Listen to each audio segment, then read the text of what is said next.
Hi friends, welcome to news pocket.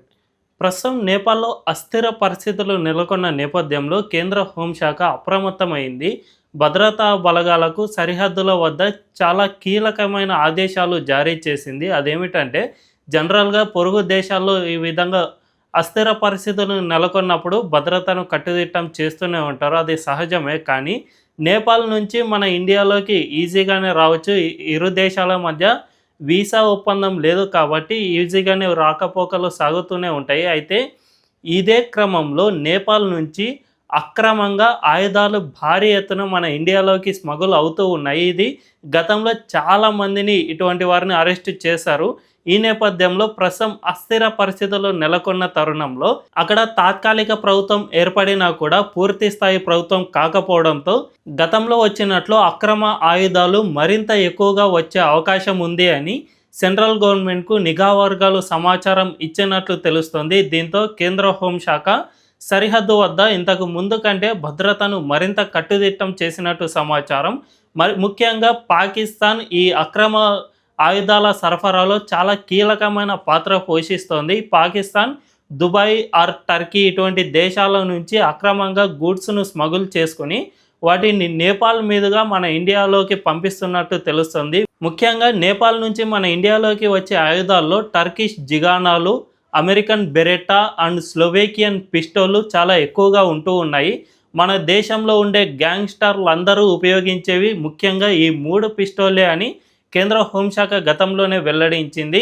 ముఖ్యంగా gangster Lawrence Bishnoi gang మొత్తం దగ్గర టర్కిష్లో తయారైన జిగానా అనే పిస్టల్ ఖచ్చితంగా ఉంటాయి. అంతేకాకుండా రీసెంట్గా అతీక్ అహ్మద్ హత్య జరిగింది కదా, ఈ హత్యలోనూ టర్కిష్ జిగానా పిస్టోళ్లను ఉపయోగించినట్టు బయటపడింది. అంతేకాకుండా గ్యాంగ్స్టర్ సిద్ధు మూసేవాలా హత్యలో కూడా ఈ జిగానా పిస్టోళ్లను ఉపయోగించారు. ఈ విధంగా దేశంలో ఎక్కడ గ్యాంగ్స్టర్ గొడవలు ఆర్ గ్యాంగ్స్టర్ హత్యలు జరిగినా కూడా ఈ జిగానా పిస్టళ్ళు అనేవి చాలా కీలకంగా ఉంటూ ఉన్నాయి. అంటే ఇవన్నీ పాకిస్తానే మన ఇండియాలోకి గ్యాంగ్స్టర్లకు సప్లై చేస్తోంది అని పక్కాగా తెలుస్తోంది. అయితే పాకిస్తాన్ వీటిని ఎలా సేకరిస్తోంది అంటే టర్కిష్లో ఈ జిగానా పిస్టళ్ళు అనేవి చాలా ఫేమస్ అన్నమాట. ఇవి గ్యాంగ్స్టర్లు చాలా ఈజీగా ఉపయోగించడానికి వీలుంటుంది. అంతేకాకుండా ఇవి చాలా స్టైలిష్గా ఉండటం, వీటి సామర్థ్యం కూడా అంతే మొత్తంలో బాగా ఉండటం వలన వీటిని ఎక్కువగా గ్యాంగ్స్టర్లు ఉపయోగిస్తూ ఉంటారు. దీంతోపాటు అమెరికన్ తయారీ అయిన బెరెటా గన్స్ను, అంతేకాకుండా స్లోవేకియన్ పిస్టళ్లను కూడా ఉపయోగిస్తూ ఉంటారు. అయితే పాకిస్తాన్ వీటన్నిటిని ఫస్ట్ కాపీ సంబంధించిన తుపాకులన్నిటినీ పాకిస్తాన్ సేకరిస్తుంది. జనరల్గా మనందరికీ తెలుసు, ఫస్ట్ కాపీ అంటే ఏదైనా బ్రాండెడ్ ఐటమ్ ఉంటుంది కదా, వాటికి ఫస్ట్ కాపీ అని ఫస్ట్ కొన్ని ట్రయల్స్కు ఇటువంటి వాటికి ఫస్ట్ కాపీని వదులుతూ ఉంటారు. వాటినే చాలామంది తక్కువ ధరకు కొంటూ ఉంటాం. జనరల్గా మనం వాచెస్ ఇటువంటి వాటిని ఈ విధంగా కొంటూ ఉంటాం.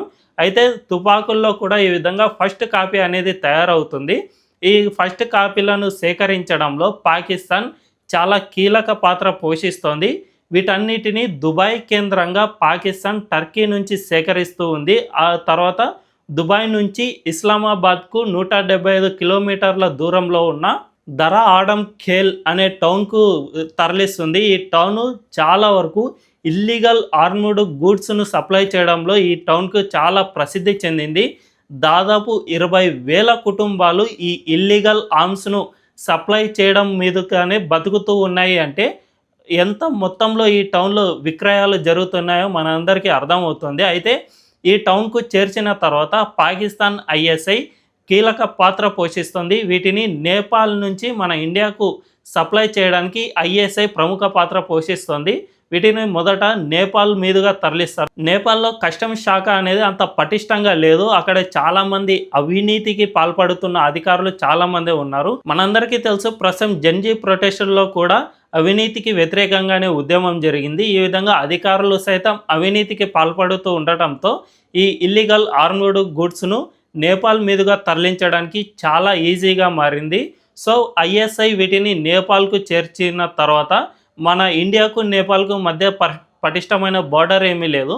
అటువారు ఇటు, ఇటువారు అటు ఈజీగా ట్రావెల్ చేయడానికి ఉంటుంది. కాబట్టి ఈ ట్రావెలింగ్లో భాగంగా వీటన్నిటిని తరలిస్తూ ఉన్నారు. వీటిని పటిష్టంగా ఒక ఐరన్ సూట్ కేసులో తయారు చేసి వాటిని ప్యాక్ చేసి మరీ మన ఇండియాకు తరలిస్తూ ఉన్నారు. వీటిని ఇండియాకు తెచ్చిన తర్వాత ఢిల్లీ, రాజస్థాన్, యూపీ, పంజాబ్ ఈ 4 రాష్ట్రాల్లో చాలా ఎక్కువగా అమ్ముతున్నట్టు తెలుస్తుంది. మనందరికీ తెలుసు పంజాబ్‌లో గ్యాంగ్‌స్టర్లు చాలా ఎక్కువ గ్యాంగ్‌స్టర్లు ఉంటాయి.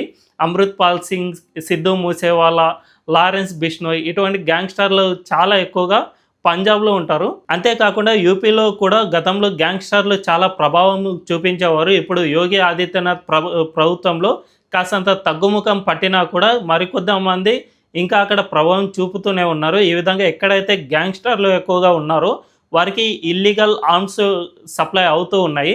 అయితే నేపాల్‌లో ఈ ప్రజాస్వామ్య ప్రభుత్వం పటిష్టంగా ఉన్న సమయంలోనే ఈ విధంగా ఇల్లీగల్ ఆర్మ్డ్ గూడ్స్ చాలా ఎక్కువగా మన దేశానికి స్మగుల్ అయ్యేవి. ఇప్పుడు ప్రస్తుతం అక్కడ పటిష్టమైన ప్రభుత్వం లేదు. ఉన్నదంతా తాత్కాలిక ప్రభుత్వమే కాబట్టి ఈ ఆర్మ్డ్ గూడ్స్ మరింత ఎక్కువగా మన ఇండియాలోకి సప్లై అయ్యేందుకు అవకాశం ఏర్పడుతుంది. పాకిస్తాన్ ఈ అస్థిర పరిస్థితిని తనకు అనుకూలంగా మార్చుకునే అవకాశం సైతం ఉంటుంది కాబట్టి అమిత్ షా అప్రమత్తమయ్యారు. బోర్డర్ దగ్గర సెక్యూరిటీని టైట్ చేశారు. ఇప్పటికే బోర్డర్ స్టేట్ అయిన యూపీ చాలా అప్రమత్తమైంది. యోగి ఆదిత్యనాథ్ చాలా కఠినమైన ఆదేశాలు ఇచ్చారు.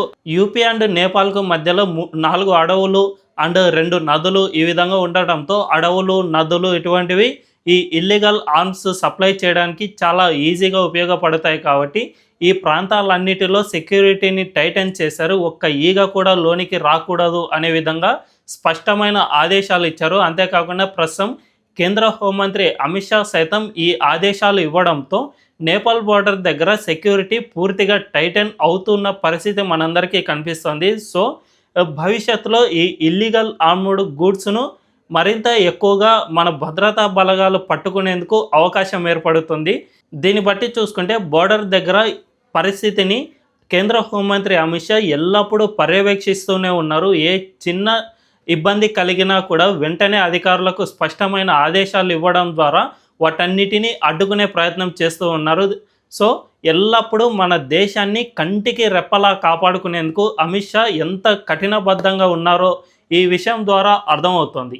సో ఈ చర్యల ద్వారా కేంద్ర హోంమంత్రి అమిత్ షా మన దేశాన్ని కాపాడుకునేందుకు ఎంతగా శ్రమిస్తున్నారో మనందరికీ అర్థమవుతుంది. ఈ వీడియో కనుక మీకు నచ్చినట్లయితే ఖచ్చితంగా మా ఛానల్ను సబ్స్క్రైబ్ చేసుకోండి అండ్ బెల్ ఐకాన్ను క్లిక్ చేయడం అస్సలు మర్చిపోవద్దు. Thank you.